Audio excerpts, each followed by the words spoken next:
तो भाई लोगों बिना किसी वक्त को बर्बाद किए आज का हमारा टॉपिक होने वाला है। हम इस नियमों को शक्तिशाली नियमों को क्यों सिखा रहे हैं।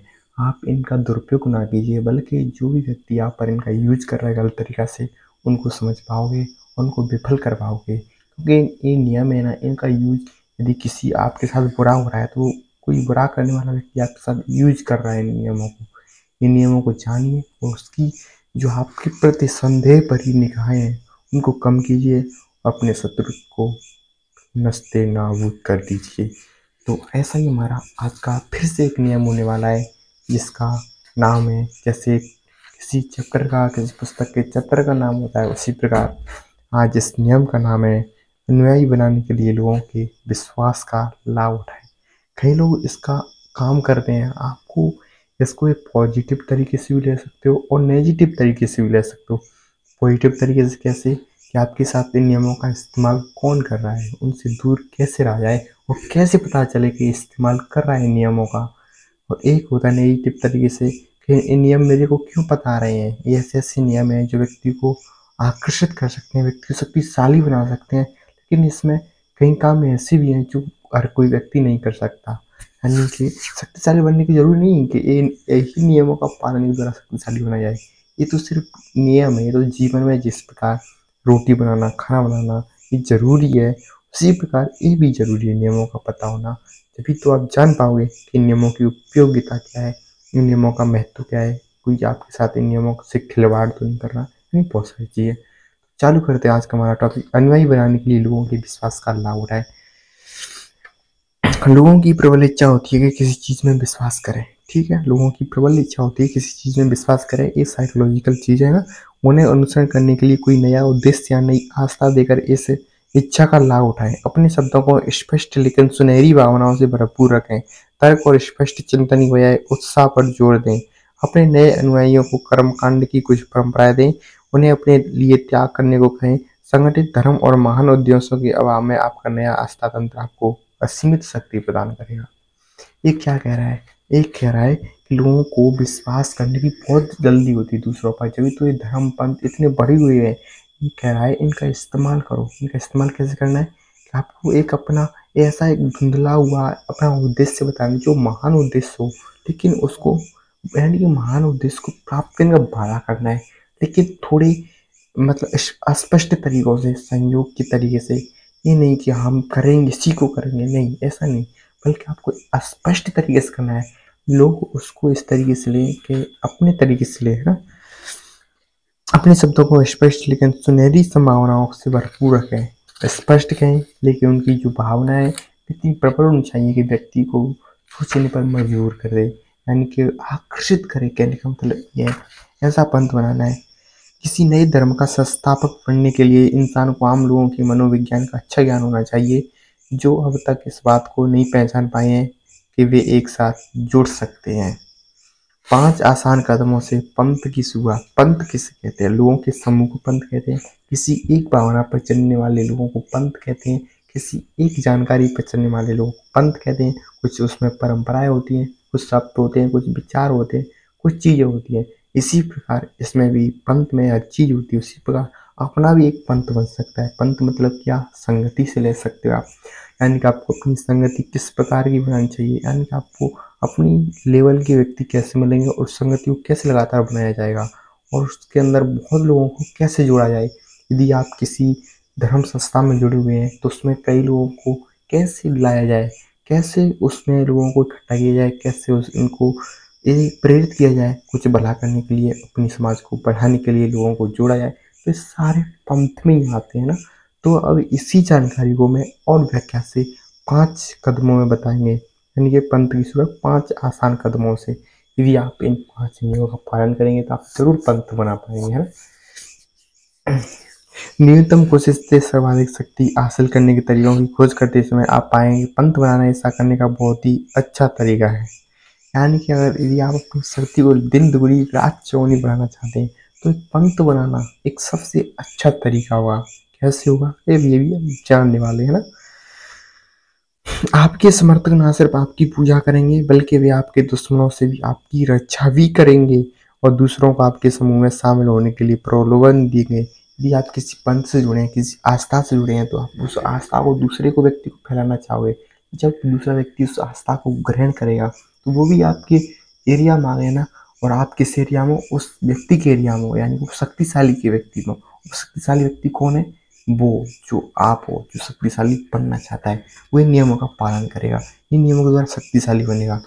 लेकिन जो शक्तिशाली व्यक्ति का जो व्यक्ति है, वो प्रलोभन देगा लोगों को लाने के लिए, इस संस्था में आने के लिए, प्रलोभन देगा इस संस्था में आने के लिए। जब भी अपने आप उसका शक्तिशाली यंत्र बनेगा, शक्तिशाली एक पूरा समाज बनेगा जो उसकी पूजा करेगा, पालन करेगा, परंपराओं को निभाएगा, जो उस पंथ में जरूरी होगी निभाना, है ना। जब आपको अपनी इच्छा पूरी करवाने के लिए संघर्ष करने या छल कपट करने की जरूरत नहीं होती है, आपकी पूजा होती है और आप कोई गलत काम नहीं कर सकते। आपको ऐसा लग सकता है कि इस तरह का समर्थन हासिल करना बहुत बड़ा या मुश्किल काम है, लेकिन दरअसल यहाँ बहुत आसान है ना।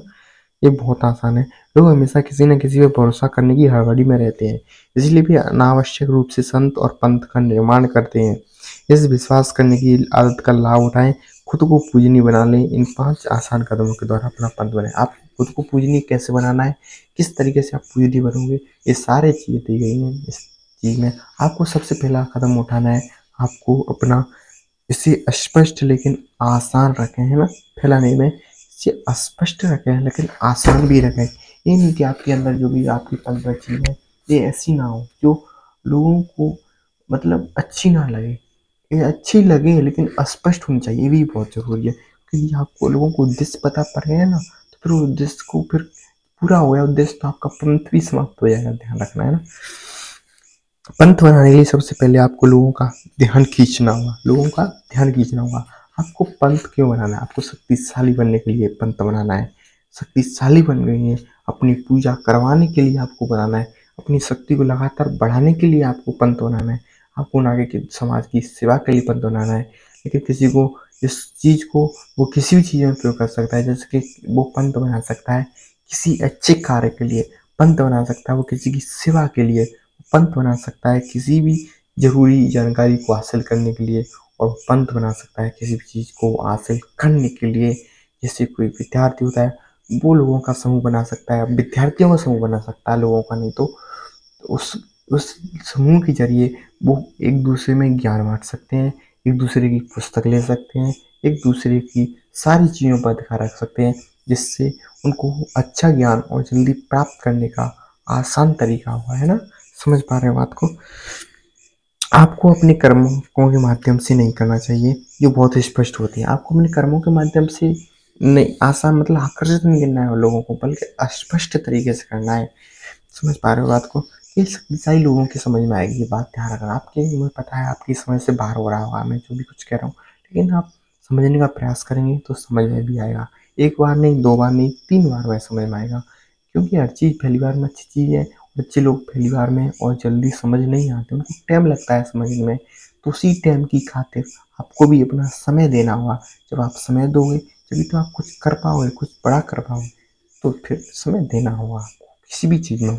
आप क्या पढ़ाई नहीं कर रहे हो 3-4 साल से, कि आपने किसी एक चैप्टर को 10-15 बार नहीं पढ़ा है, तो आप किसी चीज़ को जो आपकी ज़िंदगी को परिवर्तन कर सकती है, जिसके लिए आप दिनों रात काम कर रहे हो, उस चीज़ को हासिल करने के लिए आपके लिए मदद कर सकती है, उस चीज़ को आप दोबारा रिपीट नहीं करना चाहोगे ना, तो आप समझ क्यों नहीं रहे हो अपने इस समय की कीमत। इस समय का इन्वेस्टमेंट है, ना कि फालतू टाइम बर्बाद है। फालतू टाइम बर्बाद किसे कहते हैं? उसको कहते हैं, मैं क्यों बता रहा हूँ आपको कि आपको ये ज़रूरी है सुनना। क्यों ज़रूरी है? और आपको टाइम बर्बाद लग रहा है तो कैसे गलत लग रहा है, वो भी मैं बता रहा हूँ। क्यों बता रहा हूँ? क्योंकि आपको स्पष्ट जानकारी मिले और आपको लगे कि मैंने कुछ हासिल किया, लगे नहीं बल्कि आपको एक्चुअल में कुछ अच्छा हासिल हो। ये चीज़ें सारी चीज़ होती है ना। सबसे पहले आप कई लोगों को लगता है ना, ऐसा ही होता है जो स्पष्ट, ठीक है, आपको तो यह काम शब्दों के माध्यम से करना चाहिए बल्कि कर्मों के माध्यम से नहीं, बल्कि कामों के मतलब करना चाहिए जो स्पष्ट और दोगुभाई होते हैं। आपको शुरुआती भाषण, बातचीत और साक्षात्कार में 2 तत्व शामिल होने चाहिए। यदि आप उस पंथ में आगे बढ़ाना चाहते हो, उसमें शक्तिशाली बनना चाहते हो, उसमें 2 चीज़ें होनी चाहिए। कौन कौन सी होनी चाहिए जानते हैं। एक तत्व तो किसी महान काया पलट करने वाली चीज़ का वादा, जैसे कि किसी समाज को आप पंथ बना रहे हो, है ना? पहले मैं इसको पढ़ता हूँ, है ना, बाधा। और दूसरी तरफ थोड़ी सी अस्पष्टता, दोनों के संयोग से आपके श्रोताओं के मन में हर तरफ की धुल सपने तैर जाएंगे, ये आपकी बातों को मनचाहे ढंग से समझेंगे और अपनी मनचाही चीज देखेंगे। जैसे कि आपने वादा कर दिया लोगों के समाज में, अपने पंथ में, कि जो भी इस पंथ से जुड़ेगा हम समाज की सारी कुरीतियों को नष्ट कर देंगे। अगर आपने एक एक बोल दिया सारी कुरीतियों को नष्ट कर देंगे, तो लोग अपने अंदर अलग अलग कुरीतियां लेके आएंगे, कुरीतियों को कल्पना करेंगे और उन कुरीतियों को मिटाने का प्रयास करेंगे। उस प्रयास को मिटाने के लिए वो प्रयास खास करेंगे, आपसे शुरुआत करेंगे। यदि वे आपसे शुरुआत करेंगे तो आपको शक्तिशाली अपने आप बना देंगे। यदि आपको आपने एक एक कुरीति रख दी कि मुझको अपनी सती प्रथा खत्म करनी है, तो आप कभी भी शक्तिशाली नहीं बन पाएंगे। जैसे ही सती प्रथा खत्म हुई, जैसे, क्योंकि एक ही उद्देश्य नहीं होगा सभी लोगों का। कई लोगों को सती प्रथा के पक्ष में हुए, कई लोगों के लिए आकर्षक नहीं हुआ। सबसे पहले आपको आकर्षित करना है लोगों को, ना कि लोगों को इस पंथ से जोड़ना है अच्छे लोगों को। तो आकर्षित करने के लिए क्या करना है आपको मेरे यहाँ पर, यानी कि कुछ ऐसी चीजों का वादा करना पड़ेगा जो काया पलट होती है। जैसे कई लोग इसमें फ्रॉडबाजी में करते हैं ना, काया पलट वाली, जैसे कि 5 दिन में, सप्ताह में डबल पैसा हो जाता है। ऐसी काया पलट वाली चीज होती है ना, उसमें दिन दूनी रात चौगनी जो फ्रॉड होता है ना, वो ऐसे ही होता है। तो वही फ्रॉड करने को मैं कह रहा हूँ आपसे, ये आपको पंत बनाना शक्तिशाली। मैं आप मैं आपसे सफाई नहीं दूंगा आपके लिए कि इसको अच्छे से इस्तेमाल कीजिए, वो इस्तेमाल कीजिए। मैं डायरेक्ट बोल रहा हूँ, है ना। आप इसको किसी भी तरीके से ले सकते हैं, मुझे कोई फर्क नहीं पड़ता। फर्क पड़ता है सिर्फ इस बात से कि आप इससे अपने जीवन में क्या वैल्यू ऐड कर रहे हो। तो समझ पा रहे बात को। यदि आपको कोई भी पंथ बनाना है तो उसके लिए आपको उसके काया पलट करने वाले, यानी कि आपको उस समग्र ऐसा कोई महान उद्देश्य रखना पड़ेगा जिसकी प्राप्ति के लिए सभी लोगों को जुड़ना पड़े उस उद्देश्य के लिए, और लोगों की एक जिज्ञासा बने अंदर से कि हाँ, मैं संस्था से जुड़कर मैं ये परिवर्तन करना चाहता हूँ, कोई ये परिवर्तन करना चाहता है, कोई ये परिवर्तन करना चाहता है, कोई समाज को अच्छा बनाने के लिए ये चीज़ें लेना चाहता है, कोई ये चीज़ लेना चाहता है, कोई ये वाली चीज़, कोई ये वाली चीज़, कोई ये वाली चीज़। ये वाली चीज़ सही है क्या, ये वाली चीज़ सही है। कई लोगों को जोड़ना है, बल्कि अपना एक ही उद्देश्य नहीं रखना है, बल्कि आपको बहुत सारे उद्देश्य रखने हैं। यानी कि आपने कहा कि मैं समाज को सही करूँगा, सही करूँगा। यदि आपने ये बता दिया ना, तो लोगों को क्या लगेगा, लोग सोचेंगे कि मुझको समाज में एक परिवर्तन की जरूरत है, तो फिर आप भी उस तरीके से जुड़ेंगे। लेकिन आपने ये बता दिया कि मैं परिवर्तन क्या लाना चाहता हूँ, जब आपने ये बता दिया मैं परिवर्तन क्या लाना चाहता हूँ, तो वही लोग जुड़ेंगे आपसे जो उस परिवर्तन में इच्छुक होंगे, रुचिकर होंगे। लेकिन आपने कह दिया कि मुझे लोगों को टॉपर बनाना है, तो आपसे यानी कि आप स्टूडेंटों को भी अपनी तरफ आकर्षित कर पाओगे। लेकिन आपने ये बता दिया कि मैं लोगों को महान बनाता हूँ, तो वे सभी लोग आपसे जुड़ पाएंगे। समझ पा रहे हो बात को, है ना। तो और आगे बढ़ते हैं। अपने पंथ के विषय को नया बनाने की कोशिश करें, बल्कि पुराना घसा पिटा नहीं होना चाहिए, क्योंकि लोगों को लगेगा एक घसा पिटा है, इसका मतलब हमने जो पहले हासिल किया था, जो इससे पहले हमने जो पंथ ग्रहण किया था, यही तो वो पंथ है, क्योंकि इसमें कोई विशेष चीज तो है ही नहीं। लोग सोचते हैं ना इस प्रकार। तो आपको एक स्पष्ट, यानी कि स्पष्ट नहीं, बल्कि आपको एक नया उस पंथ बनाने की जरूरत है, उसमें नई परिवर्तन की जरूरत है, नई परंपराओं की जरूरत है, ना कि किसी पिटी आ रही परंपराओं को।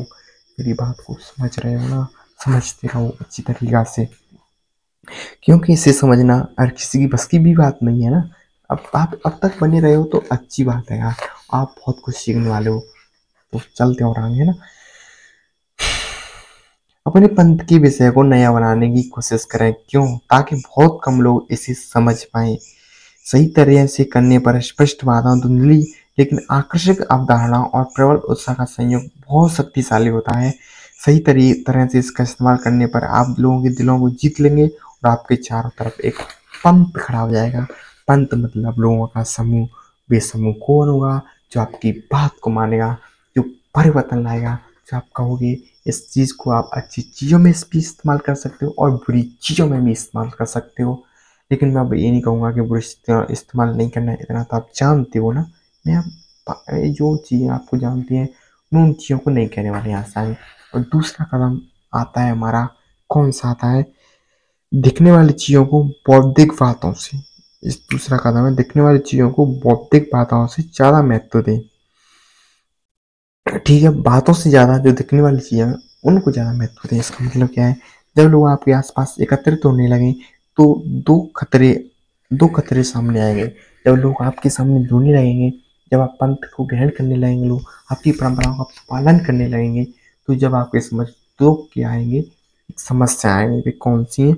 बोरियत और संदेह। बोरियत मतलब लोग बोरियत होंगे इस पंथ से, इसमें क्या किसी बड़ी चीज है ना, वो वाली चीज है ना। और संदेह करेंगे, क्या ये पंथ सही है, क्या इसके अंदर जरूरी जानकारी है, क्या हम जिस उद्देश्य के लिए जुड़े हैं क्या वो सही है या नहीं है, ये संदेह होता है। हर व्यक्ति के अंदर संदेह होता है, लेकिन वे संदेह को आपको मिटाना आना चाहिए। समझ पा रहे हो ना बात को? बोरियत की वजह से लोग दूसरी जगह चले जाएंगे। बोरियत, यदि आपको किसी चीज से बोर हो या किसी लोग से बोलते समय यदि दो व्यक्ति बतरा रहे हैं, कुछ चीज पर टॉपिक पर बहस चल रही है, कुछ चीज पर बतरा रहे हैं, बतरा मतलब बातचीत कर रहे हैं, यदि इसमें किसी व्यक्ति को बोरियत महसूस हो गई, उसको उसमें रुचि नहीं हुई, तो वो क्या करेगा? उसको छोड़ देगा या उसको उससे छोड़ने के अनेक तरीके ढूंढेगा। वो तरीके ढूंढेगा तो कोई ना कोई तरीका तो मिल ही जाएगा उसे छोड़ने का, तो बात तो वहीं खड़ी हो जाएगी ना। तो समझ पा रहे हो ना बात को? लोगों को यदि बोरियत हुई तो उस चीज से दूर भागते हैं लोग। समझ रहे हो? इंग्लिश पढ़ना इतना क्यों कठिन है? क्योंकि लोग उससे दूर भागते हैं। क्यों भागते हैं? क्योंकि उससे बोर हो जाते हैं लोग। वहीं किसी हिस्ट्री का चैप्टर हो बढ़िया वाला, उसके अंदर बहुत खाने मसाला यानी मसाला मिलावट हो, तो उसको कई लोग पढ़ते हैं ना। समझ पा रहे हो बात को? बोरियत चीज से लोग भागते हैं, चाहे वो कोई भी चीज हो, चाहे अच्छी चीज हो चाहे बुरी चीज हो। समझ रहे हो ना? सिगरेट, नशा, इनके अंदर क्या होता है? इनके अंदर बोरियत होती है क्या? इनके अंदर यदि बोरियत होती तो कोई पीता ही नहीं। भाई के अंदर बोरियत होती है, वो मैं बताऊँ अगली बात है, मैं अब इस पर पढ़ते हैं ना। और दूसरी जगह चले जाएंगे। संदेह की वजह से वे इस बारे में तार्किक ढंग से सोचने लगेंगे कि आप क्या दे रहे हैं। अपने जिस धुंध को कलाकारी से बनाया था, वे उसे हटाने की कोशिश करेंगे और आपके विचारों के माध्यम से आपकी असलियत का जान लेंगे।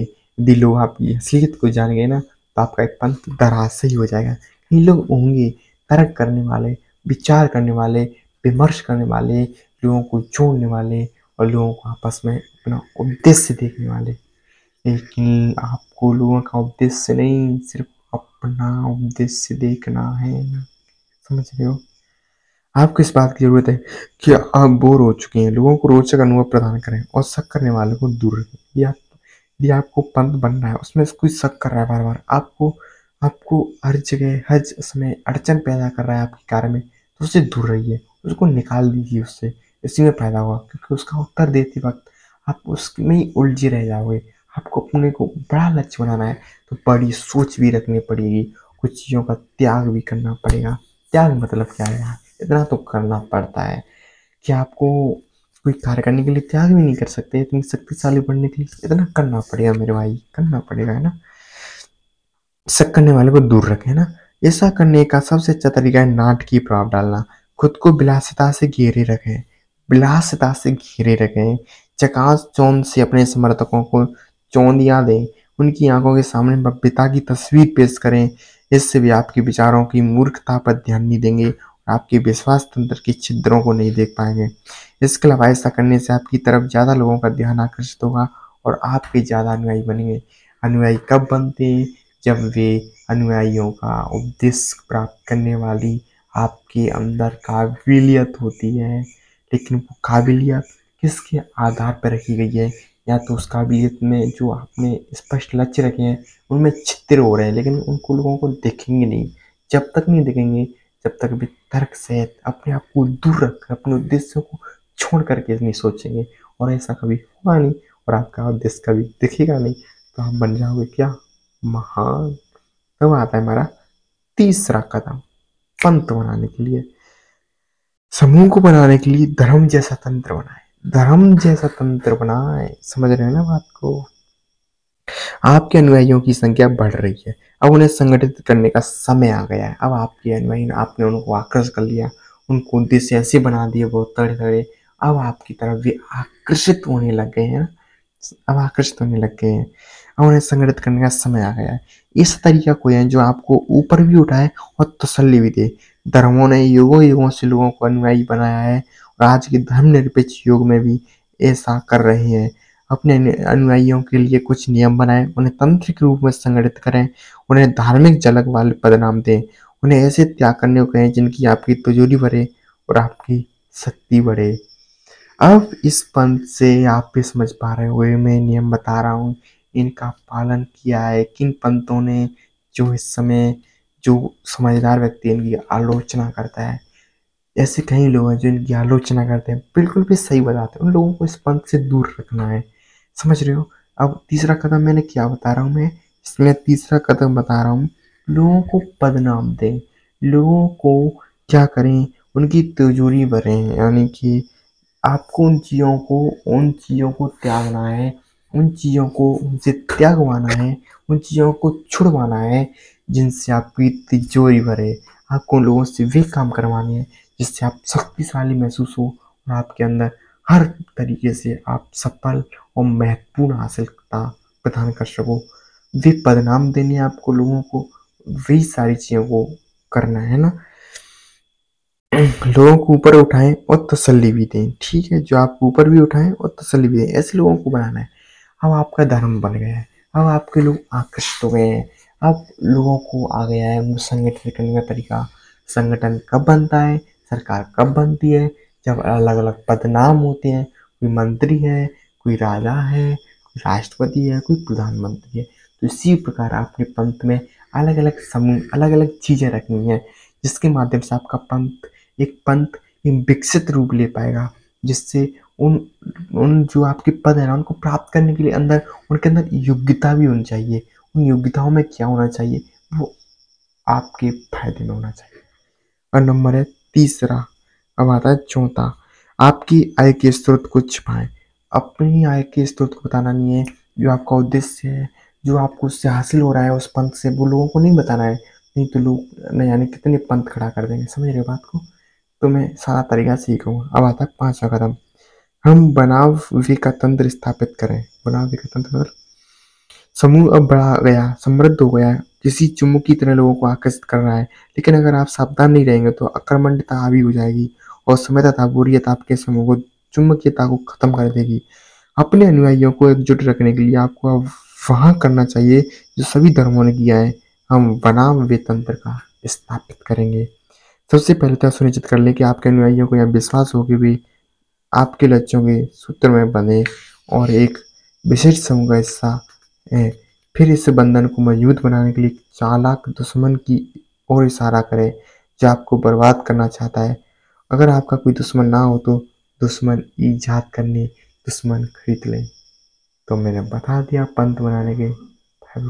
थैंक यू दोस्तों, फिर मिलते हैं अगली वीडियो में और अच्छे तरीका से।